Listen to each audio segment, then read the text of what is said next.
Hi friends, welcome to ವಿ3 gallery.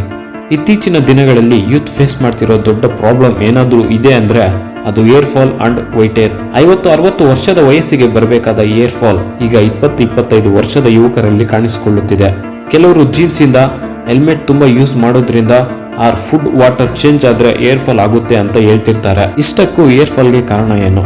White air ಏಕೆ ಬರುತ್ತೆ? ಡ್ಯಾಂಡ್ರಫ್ ಏಕೆ ಬರುತ್ತೆ? ಏರ್ ಟ್ರಾನ್ಸ್ಪ್ಲಾಂಟೇಶನ್ ಹೇಗೆ ಮಾಡ್ತಾರೆ? ಈ ಎಲ್ಲದರ ಬಗ್ಗೆ ಈ ವಿಡಿಯೋದಲ್ಲಿ ನೋಡೋಣ. ಈ ವಿಡಿಯೋವನ್ನು ಕೊನೆ ತನಕ ನೋಡಿ. ಆರೋಗ್ಯಕರ ವ್ಯಕ್ತಿಯ ತಲೆಯಲ್ಲಿ 90,000ದಿಂದ 1.5 ಲಕ್ಷದವರೆಗೆ ಕೂದಲು ಇರುತ್ತೆ. ಪ್ರತಿದಿನ 50ರಿಂದ 100 ಕೂದಲು ಉದುರುತ್ತಿರುತ್ತವೆ, ಮತ್ತೆ ಅದೇ ಜಾಗದಲ್ಲಿ ಹೊಸ ಕೂದಲು ಬರುತ್ತಿರುತ್ತವೆ. ನಮ್ಮ ಏರ್ ಸ್ಟ್ರಕ್ಚರ್ ಅನ್ನ ನೋಡಿದ್ರೆ ಮೇಲೆ ನಮಗೆ ಕಾಣಿಸುವ ಏರ್ ಅನ್ನ ಶಾಫ್ಟ್ ಅಂತಾರೆ. ಚರ್ಮದ ಒಳಗೆ ಇರುವ ಏರ್ ಅನ್ನ ಫಾಲಿಕಲ್ಸ್ ಅಂತಾರೆ. ಪ್ರತಿ ಕೂದಲಿಗೆ ಸಿಬೇಷಿಯಸ್ ಗ್ಲ್ಯಾಂಡ್ಸ್ ಇರುತ್ತವೆ. ಇವು ಸೀಬಮ್ ಅನ್ನೋ ಆಯಿಲ್ ಅನ್ನ ರಿಲೀಸ್ ಮಾಡುತ್ತೆ. ಈ ಆಯಿಲ್ ಏರ್ ಡ್ರೈ ಆಗದಿರಾ ಬ್ರೇಕ್ ಆಗದಿರಾ ಕಾಪಾಡುತ್ತಿರುತ್ತೆ. ಪ್ರತಿ ಕೂದಲಿಗೆ ಎರೆಕ್ಟರ್ ಪಿಲ್ಲಿ ಅನ್ನೋ ಮಸಲ್ ಕನೆಕ್ಟ್ ಆಗಿರುತ್ತೆ. ಈ ಮಸಲ್ ಇಂದಾನೆ ನಮ್ಗೆ ಗೂಸ್ ಬಂಪ್ಸ್ ಬರೋದು. ಕೂದಲಿನಲ್ಲಿ ಅತ್ಯಂತ ಮುಖ್ಯವಾದ ಭಾಗ ಅಂದ್ರೆ ಏರ್ ಪಪಿಲ್ಲ. ಇಲ್ಲೇ ಬ್ಲಡ್ ವೆಸಲ್ಸ್ ಏರ್ಗೆ ಕನೆಕ್ಟ್ ಆಗಿರುತ್ತವೆ. ಇಲ್ಲೇ ಪ್ರತಿ ನಿಮಿಷ ಹೊಸ ಸೆಲ್ಸ್ ಫಾರ್ಮ್ ಆಗ್ತಾ ಇರುತ್ತೆ. ಆಕ್ಚುಲಿ ನಮ್ಮ ಹೇರ್ ಗ್ರೋತ್ 3 ಫೇಸಸ್ ಅಲ್ಲಿ ಇರುತ್ತೆ: anagen, catagen and telogen. Anagen phase or growth phase. ನಮ್ಮ ಕೂದಲು ಕೆರಟಿನ್ ಎಂಬ ಹಾರ್ಡ್ ಪ್ರೋಟೀನ್ ಇಂದ ತಯಾರಾಗಿರುತ್ತೆ. ಈ ಫೇಸ್ ಅಲ್ಲಿ ಹೇರ್ 2 ರಿಂದ 6 ವರ್ಷದವರೆಗೆ ಬೆಳೆಯುತ್ತಿರುತ್ತೆ. ಪ್ರತಿದಿನ 0.35 ಮಿಲಿಮೀಟರ್ ನಷ್ಟು, ಹಾಗೆ ಪ್ರತಿ ತಿಂಗಳು 1 ಸೆಂಟಿಮೀಟರ್ ಉದ್ದ ಬೆಳೆಯುತ್ತೆ. ಕೆಟೋಜನ್ ಫೇಸ್. ಈ ಫೇಸ್ ಅಲ್ಲಿ ಹೇರ್ ಸ್ಟ್ರಾಂಗ್ ಆಗಿ ಬೆಳೆದು ಮೆಚೂರ್ ಆಗುತ್ತೆ. ಈ ಫೇಸ್ 10 ರಿಂದ 14 ದಿನದವರೆಗೆ ಇರುತ್ತೆ. ಟೆಲೋಜನ್ ಫೇಸ್ ಆರ್ ರೆಸ್ಟಿಂಗ್ ಫೇಸ್.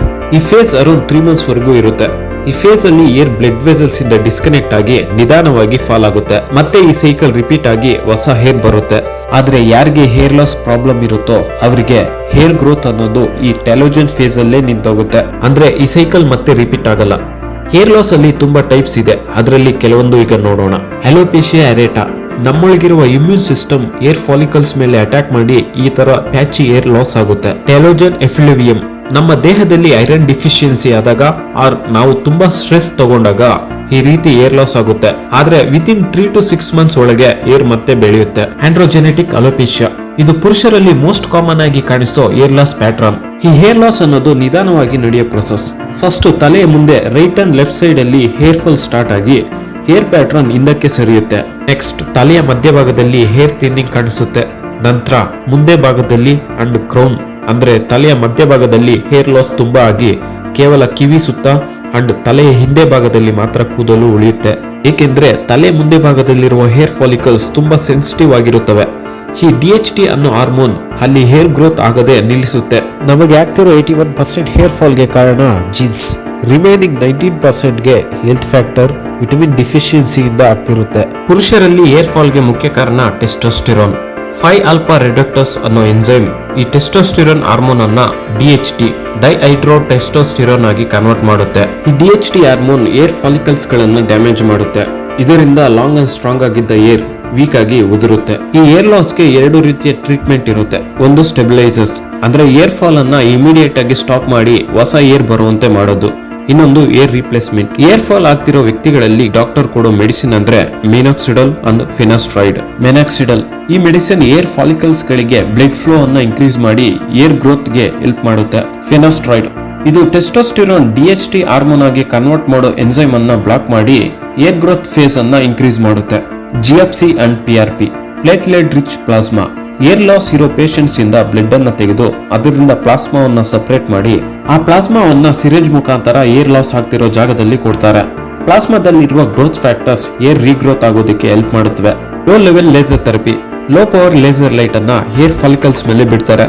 ಇದರಿಂದ ಹೇರ್ಗೆ ಬ್ಲಡ್ ಸಪ್ಲೈ ಇನ್ಕ್ರೀಸ್ ಆಗಿ ಹೇರ್ ಗ್ರೋತ್ ಆಗುತ್ತೆ. ಇಲ್ಲಿವರೆಗೂ ಹೇಳಿದ್ದು ಪ್ರೈಮರಿ ಸೊಲ್ಯೂಷನ್ಸ್. ಇಷ್ಟೆಲ್ಲ ಮಾಡಿ ಸಹ ಏರ್ ಗ್ರೋತ್ ಆಗಿಲ್ಲ ಅಂದ್ರೆ ಫೈನಲ್ ಆಗಿ ಏರ್ ಟ್ರಾನ್ಸ್ಪ್ಲಾಂಟೇಶನ್ ಮಾಡ್ತಾರೆ. ಏರ್ ಟ್ರಾನ್ಸ್ಪ್ಲಾಂಟೇಶನ್ ಅಂದ್ರೆ ನಮ್ಮ ತಲೆಯ ಯಾವುದೋ ಒಂದು ಭಾಗದಿಂದ ಬೇರಿನ ಸಮೇತ ಕೂದಲನ್ನು ತೆಗೆದು ಇನ್ನೊಂದು ಕಡೆ ಇಡುವುದು. ಸಾಮಾನ್ಯವಾಗಿ ಹೇರ್ ಟ್ರಾನ್ಸ್ಪ್ಲಾಂಟೇಶನ್ಗೆ ತಲೆ ಹಿಂದೆ ಭಾಗದಲ್ಲಿರುವ ಹೇರ್ ಅನ್ನು ತೆಗೆದುಕೊಳ್ತಾರೆ. ಏಕೆಂದ್ರೆ ಆ ಭಾಗದಲ್ಲಿರುವ ಹೇರ್ DHT ಹಾರ್ಮೋನ್ಗೆ ಲೆಸ್ ಸೆನ್ಸಿಟಿವ್ ಆಗಿರುತ್ತವೆ. ಹೇರ್ ಟ್ರಾನ್ಸ್ಪ್ಲಾಂಟೇಶನ್ ಅಲ್ಲಿ 2 ಮೆಥಡ್ ಇದೆ. ಒಂದು FUT ಫಾಲಿಕ್ಯುಲರ್ ಯೂನಿಟ್ ಟ್ರಾನ್ಸ್ಪ್ಲಾಂಟೇಶನ್. ಈ ಮೆಥಡ್ ಅಲ್ಲಿ ತಲೆ ಹಿಂದೆ ಭಾಗದಲ್ಲಿರುವ ಕೂದಲನ್ನ ಚರ್ಮದ ಸಮೇತ ತೆಗೆದು ಆ ಭಾಗವನ್ನ ಸ್ಟಿಚಸ್ ಹಾಕಿ ಮುಚ್ಚುತ್ತಾರೆ. ನಂತರ ತೆಗೆದ ಚರ್ಮದಿಂದ ಹೇರ್ ಅನ್ನ ಒಂದೊಂದಾಗಿ ತೆಗೆದು ಹೇರ್ ಲಾಸ್ ಆದ ಜಾಗದಲ್ಲಿ ಇಡ್ತಾರೆ. ಆದ್ರೆ ಇದ್ರಲ್ಲೊಂದು ಸಮಸ್ಯೆ ಇದೆ. ಚರ್ಮವನ್ನು ತೆಗೆದು ಸ್ಟಿಚಸ್ ಹಾಕಿದ ಜಾಗದಲ್ಲಿ ಪರ್ಮನೆಂಟ್ ಆಗಿ ಒಂದು ಲೈನ್ ಕಾಣಿಸುತ್ತಿರುತ್ತೆ. ಆದ್ರೆ ಈಗ ಬಂದಿರುವ ಹೊಸ method FUE follicle unit extraction. ಈ ಮೆಥಡ್ ಅಲ್ಲಿ ಕೇರ್ಫುಲ್ ಆಗಿ ಒಂದೊಂದು ಹೇರ್ ನ ಸುತ್ತ ಡ್ರಿಲ್ ಮಾಡಿ ಹೇರ್ ಅನ್ನ ತೆಗೆಯುತ್ತಾರೆ. ನಂತರ ಹೇರ್ ಲಾಸ್ ಆದ ಜಾಗದಲ್ಲಿ ಇಡ್ತಾರೆ. ಆದ್ರೆ ಹೇರ್ ತೆಗೆದ ಜಾಗದಲ್ಲಿ 1 ಮಿಲಿಮೀಟರ್ ಸೈಜ್ ನಲ್ಲಿ ಮಚ್ಚೆಗಳು ಕಾಣಿಸುತ್ತವೆ. ಆದ್ರೆ ಸುತ್ತ ಇರುವ ಹೇರ್ ಬೆಳೆದಾಗ ಈ ಮಚ್ಚೆಗಳು ಕಾಣಿಸುವುದಿಲ್ಲ. ನಂತರ 1 ರಿಂದ 4 ತಿಂಗಳಲ್ಲಿ ಟ್ರಾನ್ಸ್ಪ್ಲಾಂಟ್ ಮಾಡಿದ ಹೇರ್ ಉದುರಿ ಅದೇ ಜಾಗದಲ್ಲಿ ಹೊಸ ಹೇರ್ ಬೆಳೆಯುತ್ತೆ. ಈಗ ಚಿಕ್ಕ ವಯಸ್ಸಿನಲ್ಲಿ ವೈಟ್ ಹೇರ್ ಏಕೆ ಬರುತ್ತೋ ನೋಡೋಣ.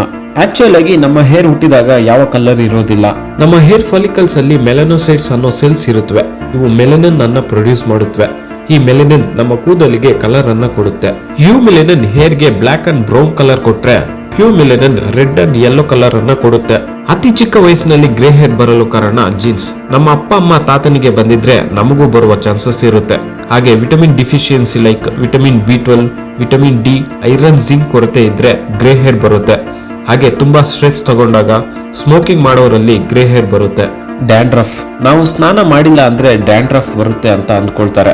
ಆದ್ರೆ ಅದು ನಿಜ ಅಲ್ಲ. ಡ್ಯಾಂಡ್ರಫ್ಗೆ ಮುಖ್ಯ ಕಾರಣ ಮೆಲಸೀಸಿಯಾ ಗ್ಲೋಬೋಸೋ ಅನ್ನೋ ಫಂಗಸ್. ನಮ್ಮ ಕೂದಲಲ್ಲಿರುವ ಸೆಬೇಷಿಯಸ್ ಗ್ಲ್ಯಾಂಡ್ಸ್ ಸೀಬಮ್ ಅನ್ನೋ ಆಯಿಲ್ ಅನ್ನ ರಿಲೀಸ್ ಮಾಡುತ್ತೆ. ಈ ಮೆಲಸೀಸಿಯಾ ಗ್ಲೋಬೋಸೋ ಫಂಗಸ್ ಈ ಆಯಿಲ್ ಅನ್ನ ತಿಂದು ಆಲಿಕ್ ಆಸಿಡ್ ಅನ್ನ ರಿಲೀಸ್ ಮಾಡುತ್ತೆ. ಇದರಿಂದ ಇಚಿಂಗ್, ಇರಿಟೇಷನ್, ಸ್ವೆಲ್ಲಿಂಗ್ ಬರುತ್ತೆ. ಆಗ ಇನ್ಫೆಕ್ಟ್ ಆದ ಜಾಗವನ್ನ ಹೀಲ್ ಮಾಡೋದಕ್ಕೆ ಆ ಭಾಗದಲ್ಲಿರುವ ಸ್ಕಿನ್ ಸೆಲ್ಸ್ ವೇಗವಾಗಿ ಹುಟ್ಟಿ ಮೇಲೆ ಬರುತ್ತಿರುತ್ತವೆ. ಹೀಗೆ ಡೆಡ್ ಸ್ಕಿನ್ ಸೆಲ್ಸ್ ಪದರಗಳಾಗಿ ಮೇಲೆ ಬಂದು ಕೂದಲಿನ ಮಧ್ಯಭಾಗದಲ್ಲಿ ಸ್ಟೋರ್ ಆಗುತ್ತೆ. ಹೀಗೆ ಸ್ಟೋರ್ ಆದ ಡೆಡ್ ಸ್ಕಿನ್ ಸೆಲ್ಸ್ ಗಳೇ ನಮಗೆ ವೈಟ್ ಫ್ಲಕ್ಸ್ ಆಗಿ ಕಾಣಿಸುವುದು. ಈ ಡ್ಯಾಂಡ್ರಫ್ಗೆ ಸೊಲ್ಯೂಷನ್ ಅಂದ್ರೆ ಆಂಟಿ ಡ್ಯಾಂಡ್ರಫ್ ಶಾಂಪೂಗಳನ್ನ ಯೂಸ್ ಮಾಡೋದು ಬೆಟರ್. ಯೂಸ್ ಮಾಡಿದ ನಂತರನೂ ಕಂಟ್ರೋಲ್ ಆಗಿಲ್ಲ ಅಂದ್ರೆ ಬೆಸ್ಟ್ ಡಾಕ್ಟರ್ ಅನ್ನ ನೋಡೋದು ಒಳ್ಳೆಯದು. ಮನುಷ್ಯನಿಗೆ ಅಂದವನ್ನು ಕೊಡೋದು ಅಂದ್ರೆ ಈ ಕೂದಲು. ಈ ಕೂದಲು ಆರೋಗ್ಯವಾಗಿರ್ಬೇಕಾದ್ರೆ ಏನ್ ಮಾಡ್ಬೇಕು ಈಗ ನೋಡೋಣ. ಸ್ಟ್ರೆಸ್, ಒತ್ತಡ. ಈ ಸ್ಟ್ರೆಸ್ ನಿಂದಾನೇ ವೈಟ್ ಹೇರ್ ಫಾಲ್ ಆಗ್ತಿರೋದು. ಆದಷ್ಟು ಸ್ಟ್ರೆಸ್ ಹ್ಯಾಂಡಲ್ ಮಾಡಿ, ಯೋಗ, ಎಕ್ಸರ್ಸೈಸ್ ಮಾಡಿ. Bad habits like smoking, drinking ಅಭ್ಯಾಸಗಳಿಂದ ದೂರ ಇರಿ. ಒಳ್ಳೆ ಪೋಷಕಾಂಶಯುಕ್ತ ಆಹಾರವನ್ನು ತಿನ್ನಿ.